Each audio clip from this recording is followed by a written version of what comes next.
La primera vez que Leo besó a Chloe allí mismo, en el patio frente a la estatua del dios, pensé que había entendido mal. Mi cerebro, siempre el procesador frío y eficiente, trató de clasificarlo: un tropiezo, un saludo culturalmente específico del que no estaba al tanto, un fragmento de alguna pieza de arte performativo para su clase compartida de teatro. Pero luego lo hizo de nuevo. No fue un tropiezo.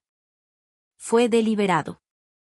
Su mano, la misma que había sostenido la mía durante 2 visitas al hospital y la prolongada despedida de mi madre, subió para acariciar la mandíbula de Chloe. Su rostro, aquel que había visto cubierto de lágrimas por su primera ruptura, se inclinó para encontrarse con el de él. El sol de la tarde, dorado y generoso, los iluminó como protagonistas de una película, y yo era la única espectadora, observando cómo el mundo que creía conocer se fracturaba en silencio, como una lámina de vidrio golpeada por un solo toque preciso. Me quedé allí, con un libro de biología pesado entre los brazos, el peso siendo lo único sólido en un universo que de repente se había vuelto vapor. No jadeé. No grité. Simplemente me detuve. Los sonidos del campus, las risas lejanas, el roce de las zapatillas contra el pavimento, el zumbido distante de una cortadora de césped, se desvanecieron en un pitido agudo, un tinnitus del alma. Soy Isla Vance. Siento las cosas con retraso, una conexión rezagada con el servidor emocional al que todos los demás parecen estar conectados de manera directa. Mi terapeuta lo llama alexitimia, un efecto secundario de una infancia marcada por la pérdida y de un cerebro que prefiere la lógica al caos impredecible de los sentimientos. Observo, catalogo, proceso. ¿Verdad? En ese momento, mi sistema interno ejecutaba un diagnóstico de observación. Leo Moeri, designado como novio durante 3 años, se encuentra en contacto sostenido de labios con Chloe Simmons, designada mejor amiga desde el primer año. Contexto: sin evidencia previa de ensayo teatral en esta ubicación. Alta probabilidad de intención romántica o sexual. Referencia cruzada: bancos de memoria. Leo susurrando: eres mi para siempre, Isla. Eres la única que realmente me entiende. Chloe llorando en mi dormitorio: nunca encontraré a un chico que no se sienta intimidado por una mujer inteligente. Isla, tienes tanta suerte de tener a Leo. Conclusión: traición, engaño, integridad del sistema comprometida. El diagnóstico fue limpio, clínico y devastador en su frialdad estéril. Se separaron riendo, un sonido suave y privado que me pareció más fuerte que cualquier grito. Los ojos de Chloe, brillantes y traviesos, pasaron por encima del hombro de Leo y se posaron en mí. La risa murió en su garganta. Su rostro pasó rápidamente por una serie de expresiones: sorpresa, un destello de culpa y, finalmente, una máscara desafiante, casi retadora. Leo, al ver el cambio en su expresión, giró su rostro, generalmente tan abierto y cálido, un rostro que yo había trazado con mis dedos, y palideció. Isla, murmuró. Mi nombre en sus labios me resultó como una contaminación. Mi programación no ofrecía ningún guión para esto. Debía gritar. Llorar. ¿Lanzarle mi pesado libro? Todo me pareció una respuesta performativa e ineficiente. La herida abierta que sabía que debía sentir estaba enterrada bajo capas de concreto psicológico. Todo lo que sentí fue un profundo silencio resonante, un apagón del sistema. Hola, dije, con una voz plana, carente del temblor sísmico que debería haber tenido. No malinterpretes. Las palabras salieron automáticas, una parodia absurda de consuelo. No planeo interrumpir su escena. Leo se estremeció como si lo hubiera abofeteado.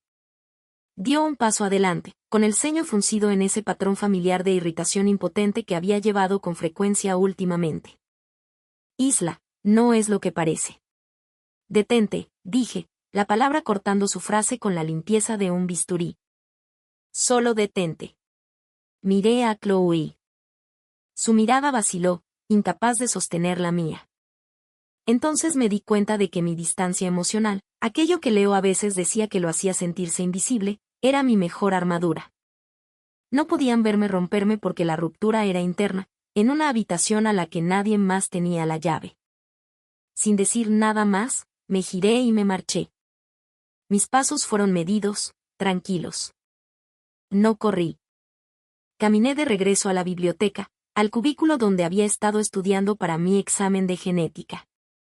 Me senté, abrí mi libro de texto y miré el diagrama de una doble hélice. La estructura perfecta y elegante de la vida. Tan simple, tan predecible. Mi teléfono vibró. Leo, luego Chloe, luego leo otra vez. Una ráfaga de notificaciones, un ataque de pánico digital. Lo tomé, mis dedos moviéndose con una calma que no poseía. Escribí un solo mensaje para la única persona cuya lealtad nunca estuvo en duda porque estaba unida por contrato y por la historia compartida de la riqueza de mi familia. Arthur, inicia la contingencia Rhodes, con efecto inmediato. Arthur, el mayordomo principal de mi familia y mi tutor de facto desde la muerte de mis padres, respondió en segundos, entendido, señorita. Los documentos están preparados. Podemos estar listos para la partida en 7 días.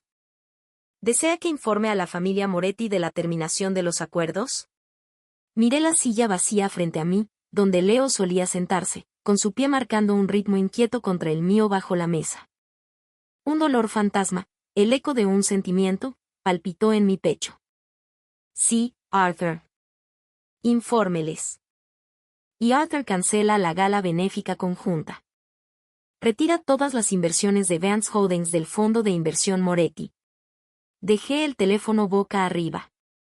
Se iluminó de nuevo. El nombre de Leo brillando en la pantalla como una herida persistente.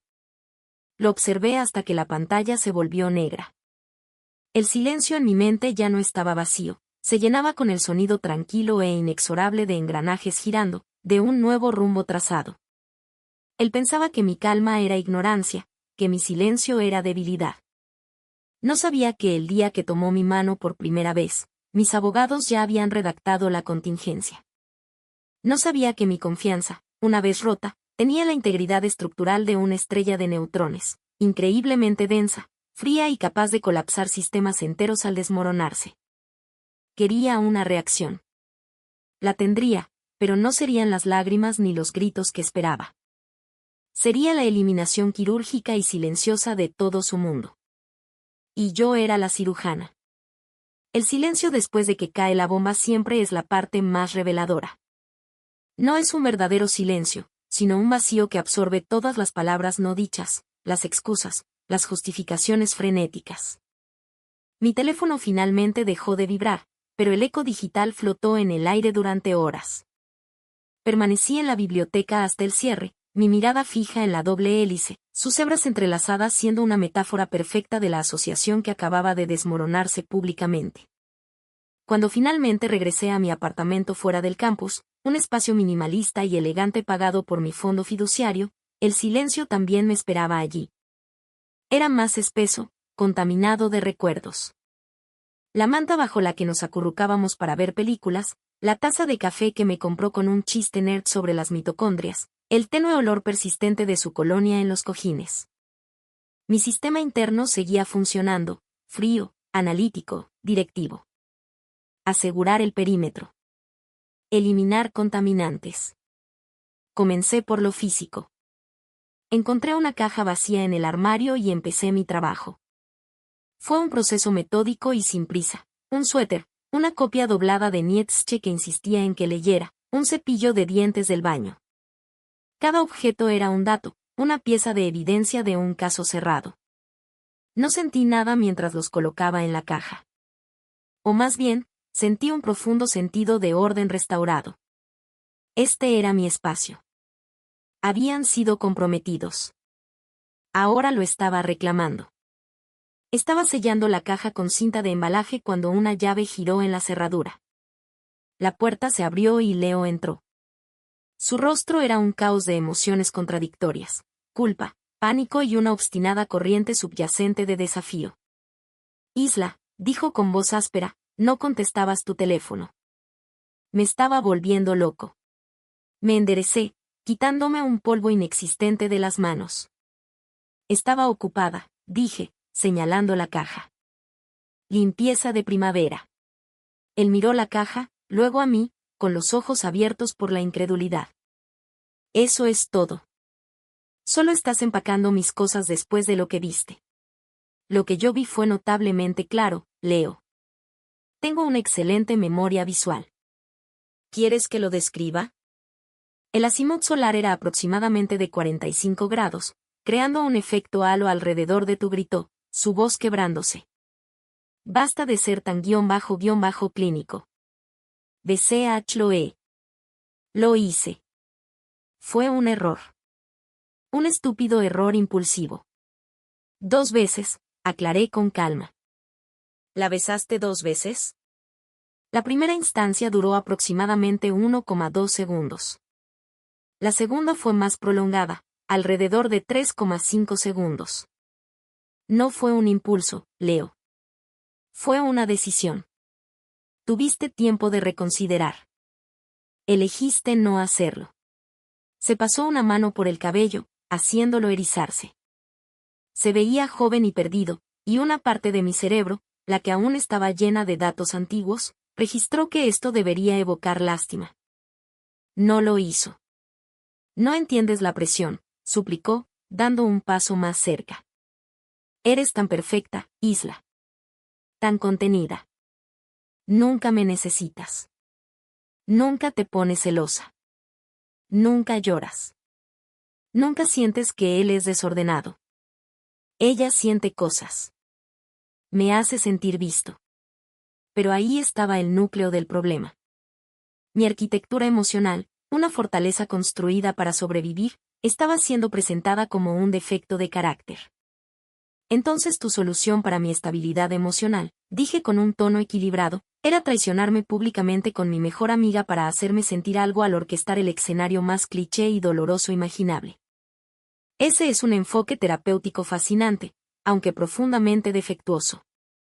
No era así, insistió, pero la lucha se desvaneció de él, reemplazada por una desesperación quejumbrosa. Ella ha estado ahí para mí. Has estado tan distante, enterrada en tu trabajo, en tus planes. Esta beca de investigación es lo único que te importa. La contingencia de la beca ya no es una contingencia. Le informé, me voy a Oxford en 7 días. El papeleo está finalizado. El color desapareció por completo de su rostro. La beca de investigación. Había sido nuestro sueño una vez, una meta compartida. Había aplicado a algo improbable, pero había contado con nuestra narrativa. El brillante y estoico Aeris y la apasionada y sensible artista. Ni siquiera consiguió una entrevista. No puedes, tartamudeó. ¿Qué hay de nosotros? ¿Qué hay de nosotros, Leo?, pregunté, genuinamente curiosa. Dejaste muy claro hoy que no te sientes visto por mí. Buscaste validación en otro lugar. La relación ya no es funcionalmente viable. Fue un error, repitió, su voz elevándose de nuevo. La gente comete errores. No puedes simplemente desechar 3 años por un error. Esto no fue un único error de cálculo, expliqué como a un niño. Fue un fallo fundamental del sistema. No tropezaste accidentalmente y caíste en sus labios. Tomaste una decisión. Devaluaste nuestra relación. Me faltaste el respeto y lo hiciste de la manera más humillante posible, tratando nuestra intimidad como un espectáculo público. Me miró, buscando en mi rostro cualquier grieta, cualquier señal del dolor que estaba seguro se escondía bajo el hielo. No encontró nada más que calma, claridad inquietante. ¿No sientes nada?, susurró jadeando. Esa era la pregunta, ¿no? La pregunta de varios millones de dólares. Sentí presión detrás de los ojos, un nudo en la garganta. Sentí un vacío doloroso en el pecho donde solía vivir la idea de nosotros. Pero, ¿eran estos sentimientos o solo respuestas fisiológicas a un estrés psicológico extremo? Un pico de cortisol, una reacción del nervio vago. Sin los histerismos acompañantes, sin el duelo performativo, ¿contaban siquiera? Siento que tengo un examen de genética mañana, dije finalmente. Y tú tienes una caja con tus pertenencias para recoger.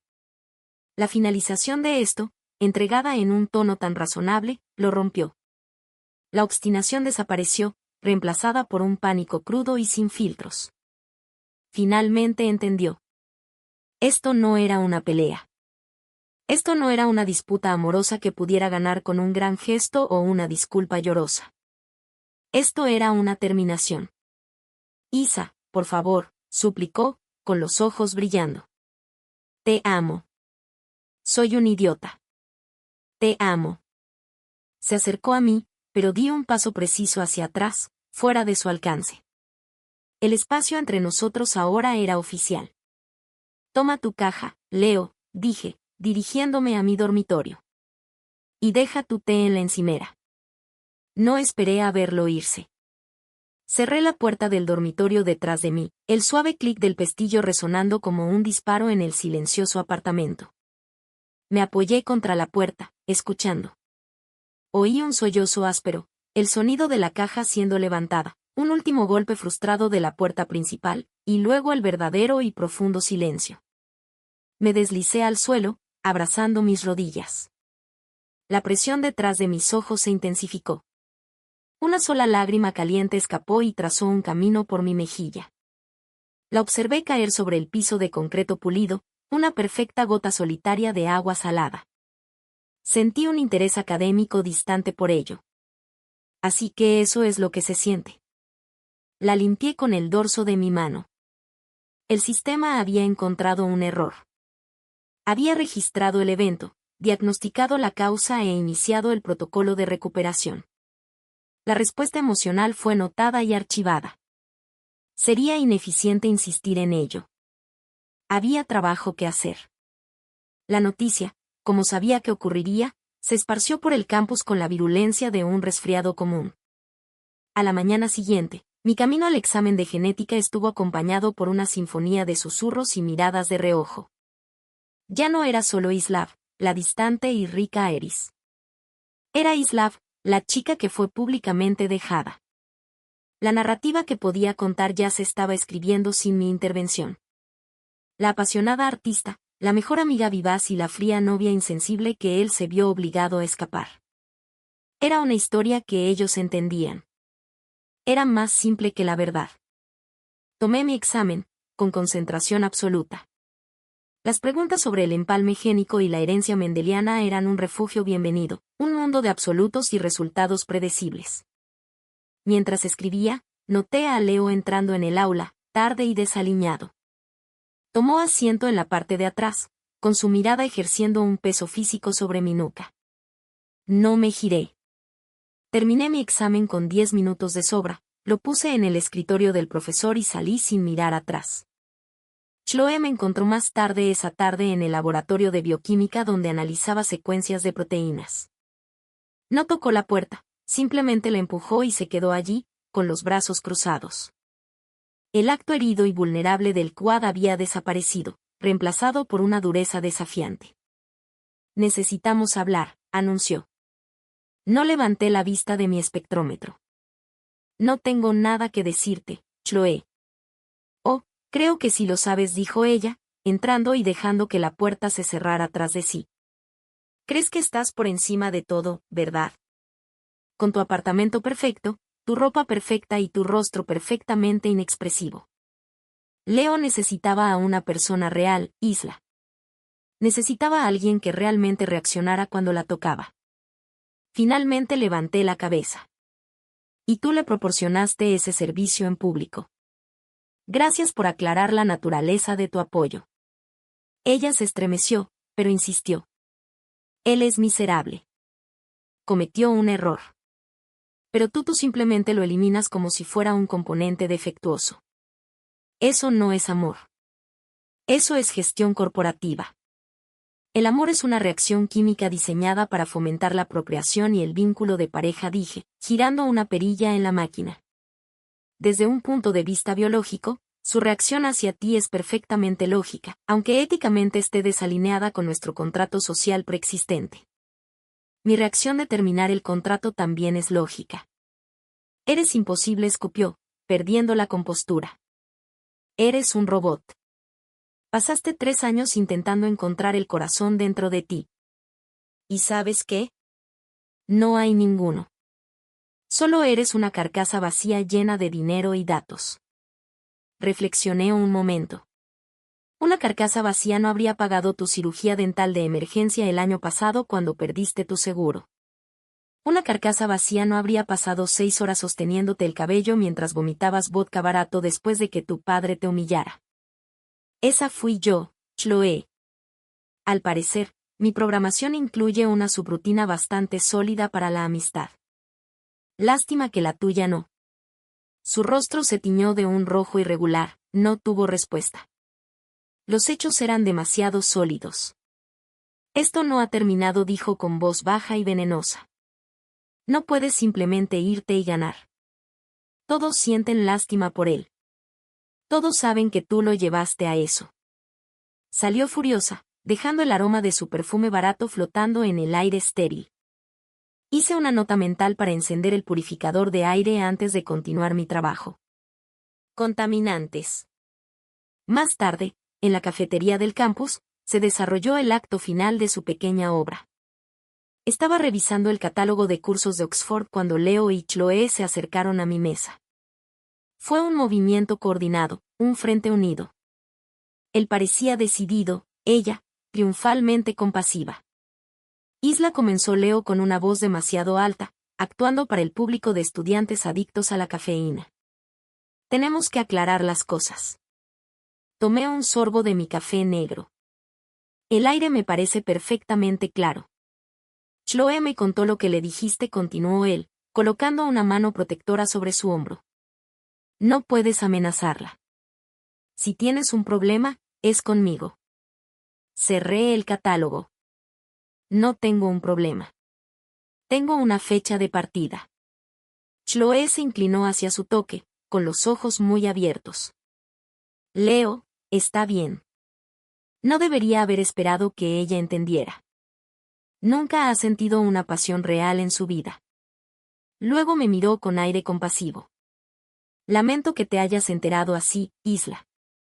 Pero lo que Leo y yo tenemos es real. Es desordenado, complicado y real. Deberías dejarlo ir con gracia. El guión era tan transparente que resultaba casi divertido, los amantes apasionados frente a la ex fría. Alimentaban la narrativa y el público la devoraba. Sentí las miradas, los juicios. Me levanté, recogiendo mis cosas. Miré a Leo, luego a Chloe, con una expresión plana e indiferente. Confundes lo real con lo tórrido, dije, mi voz resonando en el súbito silencio. Y confundes la pasión con una profunda falta de autocontrol y decencia básica. Son perfectos el uno para el otro. El contrato de este drama ha expirado. Me di la vuelta para irme, pero Leo me agarró la muñeca. Su agarre era fuerte, desesperado. Espera, por favor, habla conmigo a solas. Miré su mano en mi muñeca y luego su rostro. Suelta tu mano. No hasta que me escuches, insistió, con la voz quebrada. Me lo debes. 3 años, Isla. El contacto físico, la presión de sus dedos, el espectáculo público activaron otra subrutina, no de emoción, sino de entrenamiento. Mi cuerpo se movió solo, un giro simple y eficaz. Giré la muñeca, rompí su agarre y usé su propio impulso para empujarlo con fuerza hacia atrás. Tropezó con una silla cercana, derribándola con estrépito. La cafetería quedó en absoluto silencio. No te debo nada, dije con voz peligrosamente baja. Anulaste cualquier obligación en el momento en que decidiste ser infiel. El contrato es nulo. No me vuelvas a tocar. No esperé respuesta. Salí, dejándolos entre los restos de su actuación. Esta vez los susurros eran distintos, menos compasivos, más cautelosos. Habían visto cómo la cáscara se agrietaba, no con emoción, sino con un destello de acero. Mi teléfono vibró mientras regresaba a mi apartamento. Señorita Isla, dijo Arthur, la familia Moretti está en línea. Están alterados. Desean hablar con usted. Sonreí, un gesto pequeño y frío. Diles que no estoy disponible, Arthur. Sí, señorita Isla. Arthur. Sí. Liquida nuestras participaciones en su fondo. Hoy. El derrumbe no era mío. Apenas comenzaba para ellos. Las consecuencias fueron rápidas e implacables. Un tsunami financiero silencioso que golpeó a la familia Moretti con la fuerza de un desastre natural. El bufete de mi familia, un gigante de lógica fría y contratos afilados, manejó las comunicaciones. La Fundación Benéfica Conjunta, un proyecto personal de la madre de Leo que les daba una apariencia de respetabilidad, se disolvió. El Fondo de Capital de Riesgo, donde Vance Holdings era el principal inversor y sostenía toda su operación, se vino abajo cuando retiramos nuestro apoyo, provocando una reacción en cadena que hizo huir a los pequeños inversores. La casa de naipes, construida sobre la falsa solidez de su asociación con mi familia, colapsó en una sola tarde. Supe todo esto gracias a los informes concisos de Arthur, no por Leo. Sus llamadas y mensajes cesaron, reemplazados por un silencio nuevo y profundo. Imaginé la escena en su casa, las llamadas frenéticas, los gritos, la repentina y helada comprensión de que su prestigio de viejo dinero no era más que una ilusión cuidadosamente financiada con mi dinero. Mis propios preparativos de partida fueron un estudio de eficiencia silenciosa. Avisé mi desalojo, doné a beneficencia lo que no llevaría a Oxford y me reuní con mis asesores académicos para finalizar la transferencia de créditos. Era un fantasma ordenando el reino terrenal antes de su ascensión. Fue en el edificio administrativo de la universidad, después de firmar los últimos formularios de retiro, donde me los encontré. Doblaba una esquina, pensando en mi lista de equipaje, cuando casi choqué con Leo y Chloe. Se aferraban el uno al otro, un frente unido de miseria compartida. Leo parecía no haber dormido en días, con los ojos hundidos y la ropa arrugada. El rostro de Chloe estaba hinchado de tanto llorar. Sus ojos se abrieron fingiendo sorpresa. «Isla, ¿qué haces aquí?», preguntó aferrándose al brazo de Leo. «No habrás venido a meterlo en problemas, ¿verdad?». «Por mi culpa». La actuación se estaba desgastando, la pose de inocencia comenzaba a desmoronarse, revelando algo más duro y desesperado debajo. La mirada de Leo era una tormenta de ira, vergüenza y un anhelo sin esperanza. «¿De eso se trata, Isla? ¿Vas a hacer que me expulsen?». Los observé a ambos, sintiendo solo una distante curiosidad antropológica. El mundo no gira en torno a su relación, pese a sus mejores esfuerzos por convertirla en una obra teatral, dije. Estoy aquí para tramitar mi retirada, me voy a Oxford a finales de la semana. El shock en el rostro de Leo fue auténtico esta vez. Una cosa es oírlo de mí en el calor de una discusión, otra muy distinta es tenerlo confirmado a la luz estéril de un pasillo. ¿De verdad te vas?, susurró, con la lucha agotada en él. Espera, dijo Chloe, con la voz cortante. Si te vas, ¿por qué tu familia le arruinó la vida? ¿Ese fue tu regalo de despedida? Arruina su vida porque no puedes tenerlo. Por fin sentí un atisbo de algo. No era rabia, sino una impaciencia profunda. La disolución de sociedades comerciales es una cuestión financiera, no sentimental. Chloe, el Fondo Moretti fue una mala inversión. Mi familia se deshizo de su participación. Es así de simple.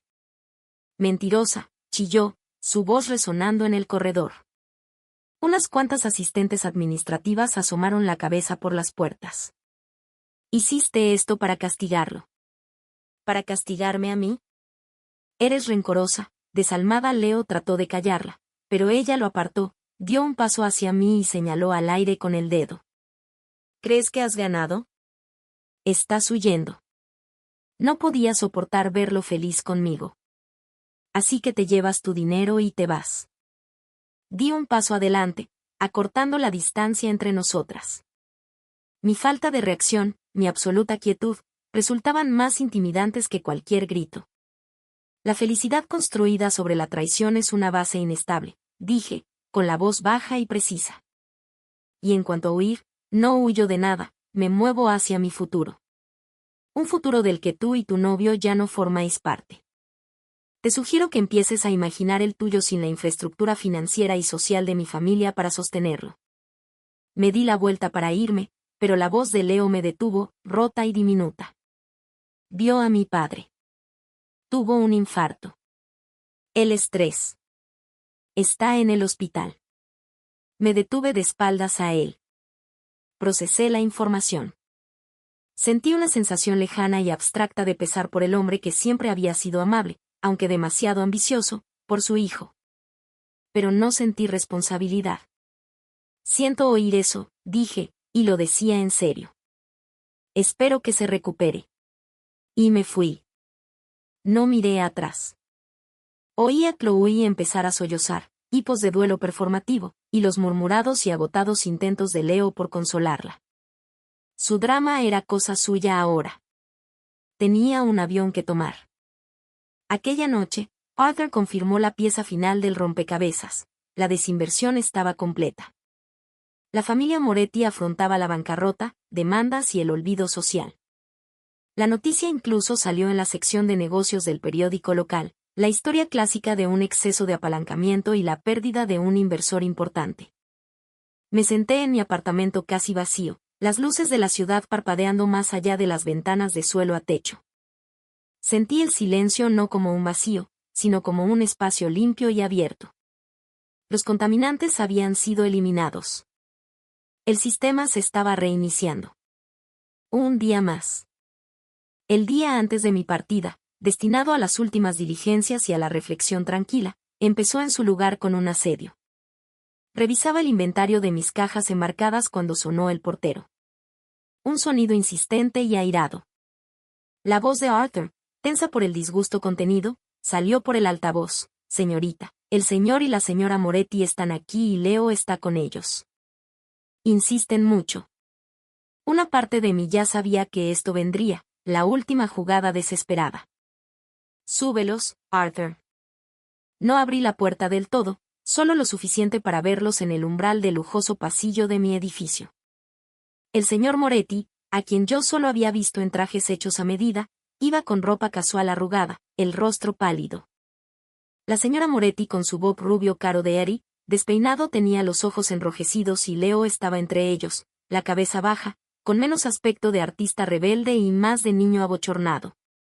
Lo más chocante era el cardenal oscuro que florecía en su pómulo y la grieta en su labio. Isla la señora Moretti comenzó, con la voz temblando y una calidez forzada que no llegaba a los ojos. Cariño, sentimos molestarte. Hemos venido a disculparnos. El señor Moretti interrumpió, su voz áspera por el estrés, por la indiscreción de nuestro hijo, dijo, empujando a Leo hacia adelante ligeramente. Es un idiota, un chico imprudente y poco considerado. Sabe que estuvo mal.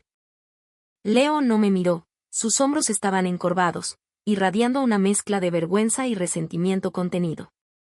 Una indiscreción es derramar vino en un mantel, dije, mi voz fría. Lo que él hizo fue una traición calculada. Las palabras no son intercambiables. La sonrisa de la señora Moretti se tensó. Claro, querida, tienes razón. Traicionó tu confianza. Pero Isla, durante 3 años nuestras familias fueron prácticamente una sola. Sus ojos recorrieron mi apartamento minimalista, representación tangible de la riqueza que estaban a punto de perder. No puedes permitir que un error destruya todo lo que hemos construido. Lo que ustedes construyeron se apoyaba en el patrimonio de mi familia, declaré. Y esa base ha sido declarada inestable. Por favor, señor Moretti, dijo él, las palabras sonando extrañas y dolorosas en su boca.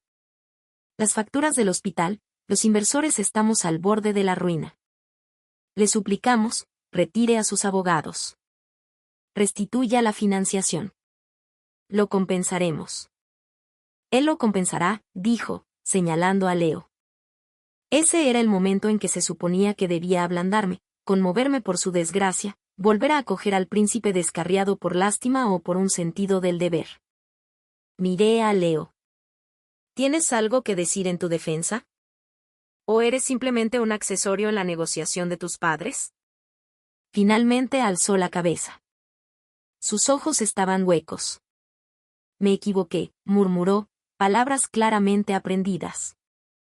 No hay nada entre Chloe y yo. No habrá otra Chloe. Créeme. La actuación fue patética. No hubo remordimiento genuino, solo la desesperación de un animal acorralado ante la pérdida de su hábitat. Pero, ¿no querías tu libertad? Pregunté, la voz suave, casi curiosa. Él se estremeció como si le hubieran golpeado. Esto no es libertad, dijo, gesticulando hacia sus padres y el opulento pasillo detrás de ellos. Esto es el infierno. Tú no fuiste mi carcelera, Isla. Tú eras el sol maldito, y yo era un idiota que pensó que podía vivir a la sombra. Fue lo más poético y quizá lo más honesto que me había dicho desde que empezaron los besos. Pero era demasiado tarde, la órbita se había roto. Antes de que pudiera responder, una figura irrumpió desde la escalera, Chloe. Parecía desquiciada, el pelo hecho un desastre, la ropa desordenada. En la mano sostenía un papel arrugado. Leo, gritó, la voz desgarrada. Ignoró a sus padres, con la mirada fija y salvaje en él, y le clavó el papel en el pecho. Estoy embarazada. Vas a ser padre. Tienes que hacerte responsable de nosotros. El silencio que siguió fue absoluto, roto solo por la aguda y horrorizada inhalación de la señora Moretti. El señor Moretti fue el primero en reaccionar, se recuperó del shock y se volvió hacia Chloe con el rostro lleno de desprecio. Tú, gruñó, aléjate de mi hijo. No hay modo de que ese niño sea suyo. Todo el mundo sabe que has estado acostándote con quien sea. Eres una mentirosa, lo es, chilló Chloe. La señora Moretti volvió la vista de Chloe hacia mí, el rostro pálido. Ella miente. No puede ser su hijo. Mi hijo es un buen chico. Es puro. Pero su voz carecía de convicción. Todos me miraron esperando mi veredicto. Observé la escena, el padre arruinado, la madre socialité al borde del colapso, la amante embarazada y el chico magullado y roto en medio. Era un grupo patético y perfecto de un mundo en desmoronamiento. No sentí nada, ni ira, ni piedad, solo una necesidad profunda y abrumadora de que desaparecieran de mi vista. Dije, mi voz cortando el caos. Él se materializó como si hubiera estado esperando entre bastidores. Señorita Isla, por favor, escolte a estas personas fuera del recinto, ordené. Y haga que el pasillo sea desinfectado. No esperé a verlos marcharse. No escuché los nuevos gritos de Chloe ni los sollozos de la señora Moretti ni la súplica final y rota de Leo. Cerré la puerta. La madera sólida y pesada apagó el ruido y el desorden. La ilusión de su mundo y de mi lugar en él se desvaneció por completo. El aeropuerto era una catedral de transición, un lugar de anuncios que resonaban y despedidas entre lágrimas. Me movía por él como un espectro, intacta por la emoción que me rodeaba. Arthur caminaba a mi lado, un pilar de eficiencia silenciosa, manejando mi equipaje, mis boletos y mi paso por seguridad con gracia impecable. Estaba en la sala de primera clase, bebiendo agua con gas y revisando la información sobre mi alojamiento en Oxford cuando sentí una presencia. Levanté la vista. Leo estaba allí, justo detrás de la zona acordonada. Parecía un fantasma, con el rostro gris y tembloroso. Debió conducir como un loco para llegar hasta aquí. Sus ojos estaban enrojecidos y húmedos, y sollozaba. Grandes, desgarradores y feos sollozos que atraían las miradas de los otros viajeros adinerados. Isla, gimió, tambaleándose hacia adelante. Un asistente del salón se movió para interceptarlo, pero levanté una mano, un pequeño gesto. Quería oírlo. Necesitaba el último punto de datos. Se detuvo a unos metros de mí, su cuerpo temblando. Me equivoqué. Estaba tan equivocado. Por favor, no te vayas. No dije nada. Solo lo observé, como quien estudia un espécimen fascinante pero roto. Tú eras la única, lloró. Tú fuiste quien me pidió ser tu amigo hace tantos años. Después de la muerte de tu madre, tú te acercaste a mí. ¿Cómo puedes simplemente desecharme como si no fuera nada? El recuerdo surgió nítido y punzante. Yo, con 16 años, de pie junto a la tumba de mi madre, el mundo borroso y gris. Leo, separado de los otros chicos torpes y compasivos, solo había estado allí, No ofreció palabras vacías, simplemente estuvo presente. Y más tarde le dije, con mi torpe franqueza, que quería que fuera mi amigo.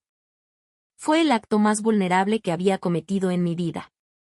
De repente me volví así de fría, le pregunté, mi voz tranquila pero clara en el silencio del salón. Ya era así cuando me conociste. He sido así desde niña. Trato a mis padres solo un poco mejor de lo que te traté a ti. Entonces, ¿con qué exactamente estás insatisfecho? Esa era la raíz del problema. Se había enamorado de la idea de derretirme, de ser quien descubriera a la mujer apasionada escondida dentro de la reina de hielo.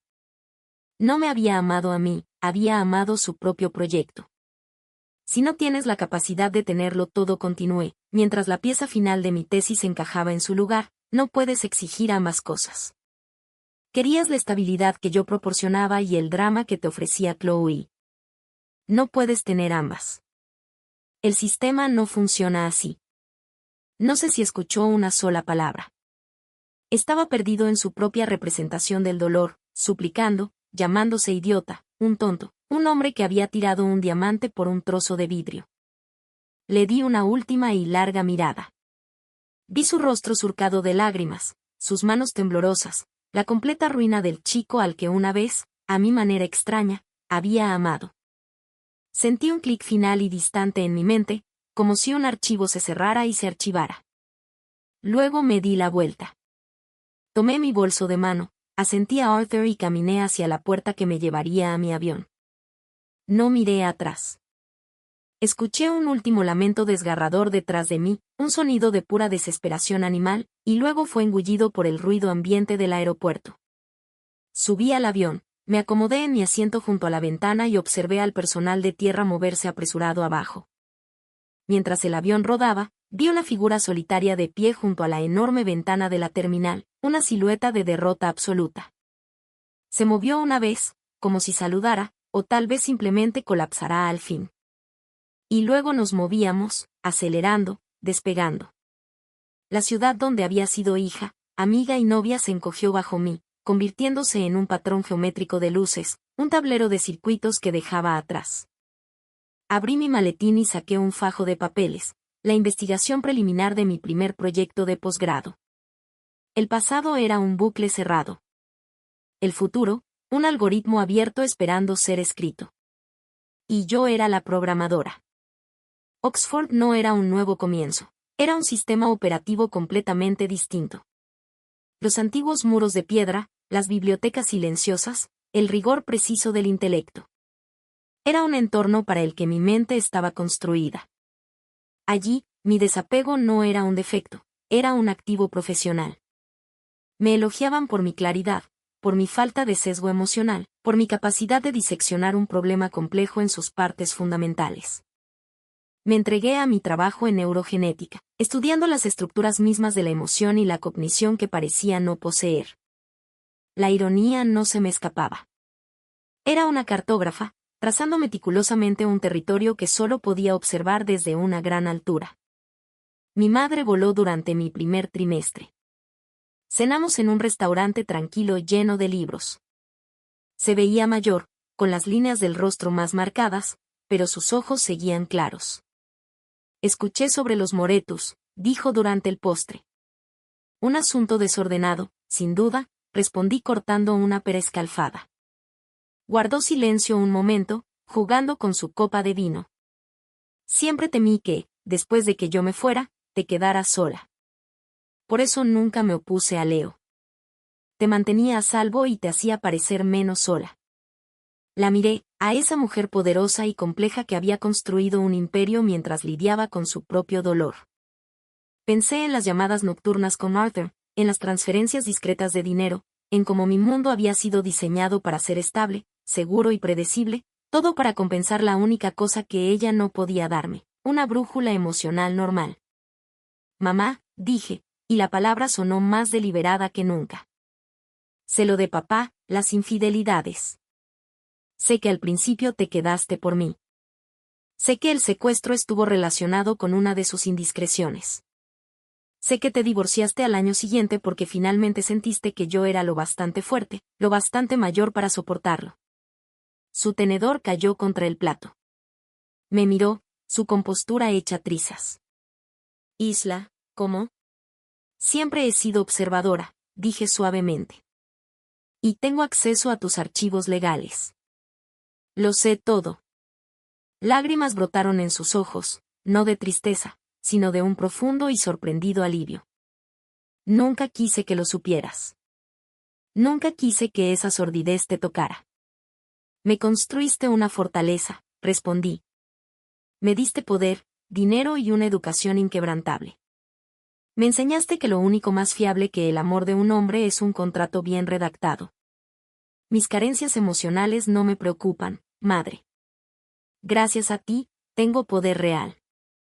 Comparado con eso, el amor de un hombre es una reacción química pasajera e inestable. Poder, dinero, estatus. Esa es la mejor medicina para mi condición particular.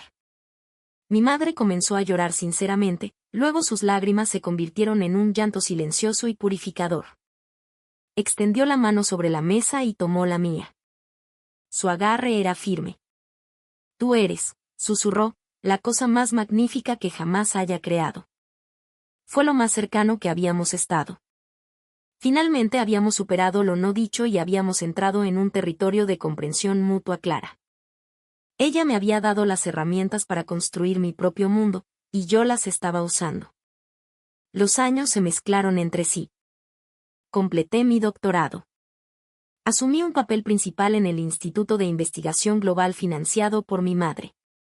El nombre de ISLAB comenzó a aparecer en revistas científicas asociado con trabajos innovadores, aunque controvertidos, sobre predictores genéticos de rasgos conductuales. Me llamaban brillante, despiadada, el algoritmo Vance. Prefería eso a ser llamada fría.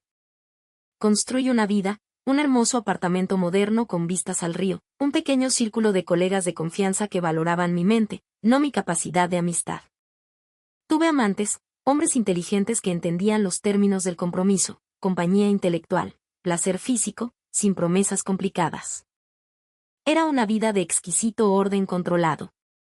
Y luego, en un viaje de regreso a Estados Unidos para una conferencia, el pasado hizo un último intento fugaz de irrumpir. La reunión no era mía. Un grupo de mis antiguos compañeros de clase estaba celebrando una en el mismo hotel donde se realizaba mi conferencia. No tenía intención de ir, pero mientras caminaba por el gran vestíbulo con mi equipo, una mujer se separó de un grupo parloteante y se acercó a mí, con pasos vacilantes. Isla Vance. Me giré. Me tomó un momento ubicarla.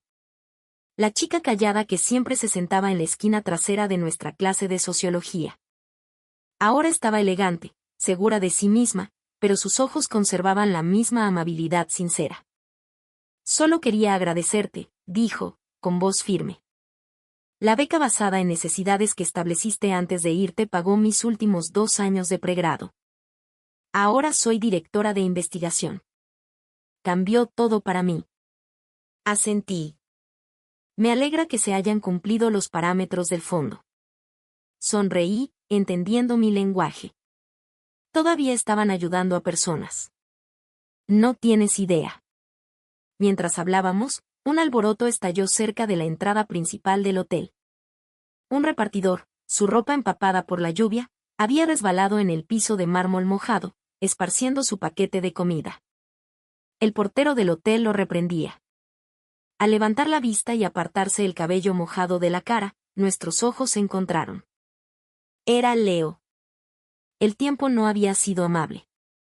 Su rostro estaba marcado, su cuerpo flácido y encorvado. El fuego, la pasión, la pretensión artística, todo se había ido, extinguido por la dura rutina de una vida sin red de seguridad. Sara siguió mi mirada y susurró con voz baja, con lástima, después de su familia bueno, sabes, reprobó su último semestre. Terminó en alguna escuela vocacional. Su padre está discapacitado. Su madre limpia oficinas. Consiguió un trabajo en una empresa de tecnología, pero lo despidieron. La última vez que supe, conducía para un servicio de transporte compartido. Supongo que ahora hizo un gesto hacia la comida derramada. La narrativa estaba completa, la caída trágica del chico dorado. Sentí un leve latido de algo, no arrepentimiento, no tristeza, quizás solo la confirmación final de una hipótesis probada. El portero estaba dirigiendo a Leo abatido hacia una entrada de servicio. Se alejó arrastrando los hombros, encorvado ante la indiferencia del mundo, sin mirar una segunda vez en mi dirección.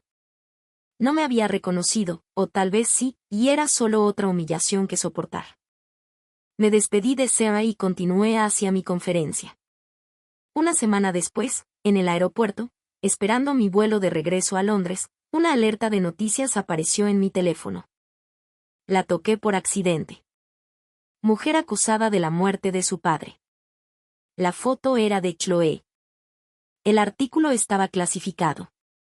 Historia de consumo de drogas, prostitución y un enfrentamiento violento con su padre abusivo, que aparentemente le había robado sus ahorros.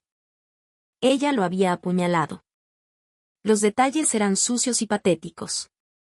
Observé la imagen pixelada de su rostro durante 2 segundos y luego cerré el navegador.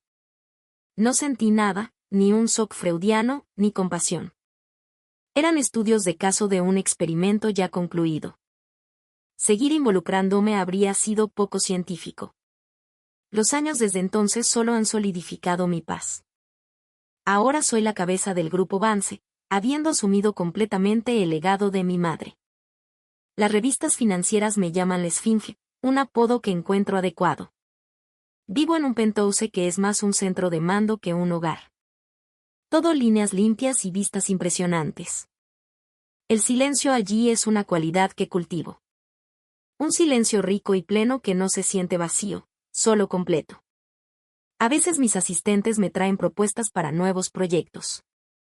Recientemente, fue una startup en neurociencia del comportamiento investigando la reconstrucción emocional, la posibilidad de reparar circuitos de empatía dañados. Aprobé la financiación de inmediato.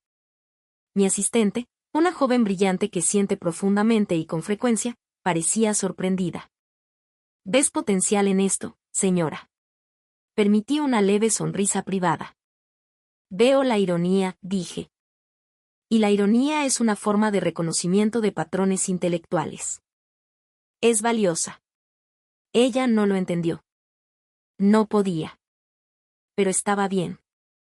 No todos necesitan amor para sentirse vivos.